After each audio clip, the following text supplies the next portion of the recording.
ना चीनी, ना ओवन, ना मैदा, ना अंडे। तो आज हम बना रहे हैं मुहर्रमुल हराम में बनने वाले खास रोट। ये हमारे मुल्क के चंद शहरों में बहुत अकीदत और शौक से बनाए जाते हैं, लेकिन जरूरी नहीं है कि आप इन्हें सिर्फ मुहर्रम में ही बनाएं। आम दिनों में भी चाय के लिए भी आप इन्हें बनाकर महीनों तक स्टोर कर सकते हैं। ये बाहर से बहुत खस्ता और अंदर से इतने नरम होते हैं कि मुंह में जाते ही घुल जाएं। तो अज़ा के सही रेशो के साथ अगर आप ये रोट बनाना चाहते हैं तो कोशिश कीजिएगा कि वीडियो आखिर तक देखें।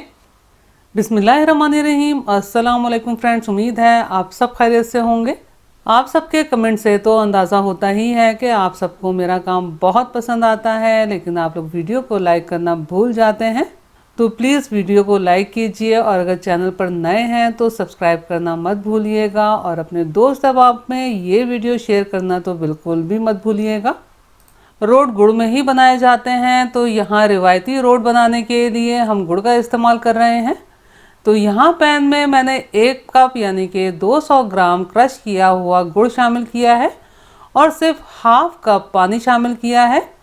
और ख्याल रहे कि अगर आप रोट बना रहे हैं तो अज़ा की क्वांटिटी का आपने ख़ास ख्याल रखना है ताकि आपके रोट बिल्कुल परफेक्ट बनकर तैयार हो सके।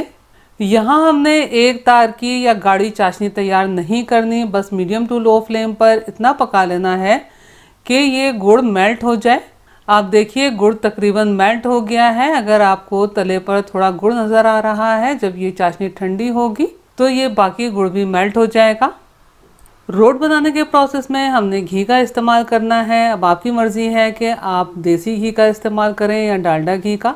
तो यहाँ पैन में मैंने तकरीबन हाफ टेबल स्पून घी शामिल किया है और ये पैन में थोड़े से ड्राई फ्रूट शामिल किए हैं। ड्राई फ्रूट आप अपनी मर्ज़ी के हिसाब से इस्तेमाल कर सकते हैं और अगर चाहें तो ड्राई फ्रूट स्किप भी किए जा सकते हैं।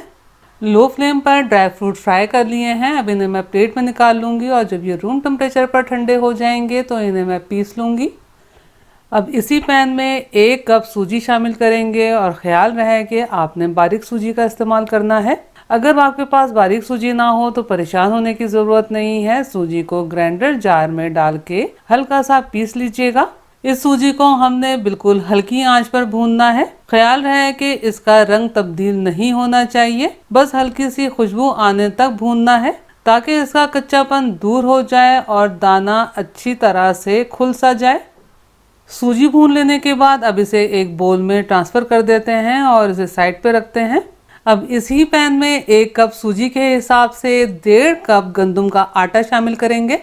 अब आटे को भी बिल्कुल लो फ्लेम पर मुस्तकिल चमचा चलाते हुए भून लेना है और ख्याल रहे कि आटे और सूजी को अलग अलग भूनेंगे। बस जैसे ही इसमें प्यारी सी खुशबू आने लगे तो आपने आटे को भी सूजी वाले बोल में ट्रांसफ़र कर लेना है। 2 से 3 मिनट में आटा भूनकर तैयार हो जाता है।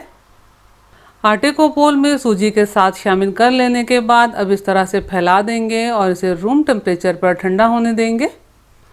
आटा और सूजी रूम टेम्परेचर पर ठंडे हो गए हैं। अब इसमें ये मैंने 1/4 कप मेल्टेड घी शामिल किया है। अब घी को सूजी और आटे के साथ मसलते हुए अच्छे तरीके से यकजान कर लेना है।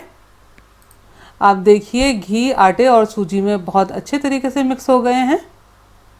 अब इसमें ये मैं 1 टेबल स्पून खसखस शामिल कर रही हूँ। खसखस को मैंने धोकर ड्राई कर लिया क्योंकि इसमें अच्छी खासी मिट्टी मौजूद होती है और ये ड्राई फ्रूट भी बारीक पीस कर मैंने इसमें शामिल कर दिए हैं। आप ड्राई फ्रूट की जगह 2 टेबल स्पून नारियल का बुरादा भी शामिल कर सकते हैं। 1 टीस्पून पिसी हुई इलायची शामिल करेंगे। ये चाशनी भी रूम टेम्परेचर पर ठंडी हो गई है। अब इसमें एक दफ़ा चमचा चला देते हैं। अब चाशनी को हम स्ट्रेनर की मदद से छानकर इस मिक्सचर में शामिल करेंगे। सारी चाशनी एक साथ शामिल नहीं करेंगे, पहले तकरीबन आधी चाशनी शामिल करके इस मिक्सचर में मिक्स कर देंगे। अब बाकी बची हुई चाशनी भी स्ट्रेनर की मदद से डाल के अच्छे तरीके से इस मिक्सचर में मिक्स कर देंगे। ये रोट के लिए बैटर बनकर तैयार है, लेकिन आपको इस वक्त ये काफ़ी रनी सा लग रहा होगा, यानी कि बहुत सॉफ्ट सा है। लेकिन अब इसे हम कवर करके तकरीबन 1 घंटा ऐसे ही रहने देंगे ताकि सूजी और आटा चाशनी को सोक करके सॉफ्ट हो जाए। इस बैटर या मिक्सचर को रखे हुए 1 घंटा हो गया है। अब डो को हाथ की मदद से थोड़ा मिक्स कर लेना है। अब यहाँ पर हमने आटे का थोड़ा बड़ा पेड़ा लेना है। अब यहाँ प्लेट में मैंने थोड़ी सी खसखस, चार मगज और कद्दू के बीज फैलाते हुए डाले हैं। अब इस पेड़े को हल्का सा फ्लैट करके इस प्लेट के ऊपर रखेंगे और हाथ की मदद से थपथपाते हुए फैलाएंगे। ख्याल रहे कि फैलाते हुए हमने किनारों के क्रैक्स को भी सेट करते जाना है ताकि इसकी गोलाई ख़राब ना हो। याद रहे कि रोट का मतलब ही मोटी रोटी होता है, इसलिए हम इसे हाथ से दबाकर तकरीबन आधा इंच मोटा ही रखेंगे। इस स्टिक से खसखस और बीज बहुत अच्छे तरीके से रोट पर चिपक जाते हैं और लुक बिल्कुल रिवायती आता है। सेम प्रोसेस से ये हमने तमाम रोट तैयार कर लिए हैं। अब इन्हें सिर्फ 5 मिनट के लिए फ्रिज में रख देते हैं ताकि ये सेट हो जाए और इन्हें हैंडल करना आसान हो सके। अब यहाँ मैंने चूल्हे पर लोहे का तवा रखा है जो कि हमारे यहाँ रोज़मर्रा इस्तेमाल किया जाता है और इसके ऊपर ये फ्लैट तवा रख दिया है। अगर आपके पास इस तरह का फ्लैट नॉन स्टिक तवा मौजूद ना हो तो आप नॉन स्टिक फ्राइंग पैन का इस्तेमाल कर लीजिएगा। जितनी देर में हमारे रोट फ्रिज में सेट हो रहे हैं इतनी देर में हम मीडियम टू लो फ्लेम पर इन दोनों को अच्छी तरह प्री हीट कर लेते हैं। तवा प्री हीट हो गया है। अब इस पर 1 टीस्पून घी शामिल किया है। मैंने फ्लेम को बिल्कुल लो कर दिया है जैसे दम की आंच होती है और पैन या तवे की गुंजाइश के हिसाब से रोट रखेंगे। अब इन्हें कवर कर देना है और बिल्कुल लो फ्लेम पर 7 से 8 मिनट दम पर पकाना है। इन्हें मैंने तकरीबन 8 मिनट बिल्कुल लो फ्लेम पर पका लिया है। एक साइड से ये बहुत अच्छे तरीके से सिक चुके हैं। अब इन्हें बहुत आराम से यानी कि बहुत एहतियात से पलटना है क्योंकि इस पॉइंट पर ये रोट बहुत ज़्यादा सॉफ्ट होते हैं। अब इनके इर्द गिर्द 1 टीस्पून घी फैलाते हुए डालेंगे।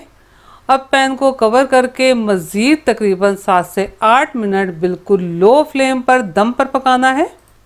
मज़ीद 8 मिनट लो फ्लेम पर पका लिया है। ये हमारे बिल्कुल परफेक्ट रोट पक के तैयार हैं। बस आपने रोट को इसी तरह दम पर पकाना है। माशाल्लाह से ये रोट बहुत अच्छे बनकर तैयार हुए हैं, लेकिन ख्याल रहे कि गर्म होने की वजह से इस पॉइंट पर ये बहुत ज़्यादा सॉफ्ट हैं। अब इन रोट को बहुत एहतियात से एक एक करके निकाल कर ट्रे में रखेंगे और इस पॉइंट पर आपने इन्हें बिल्कुल छेड़ना नहीं है।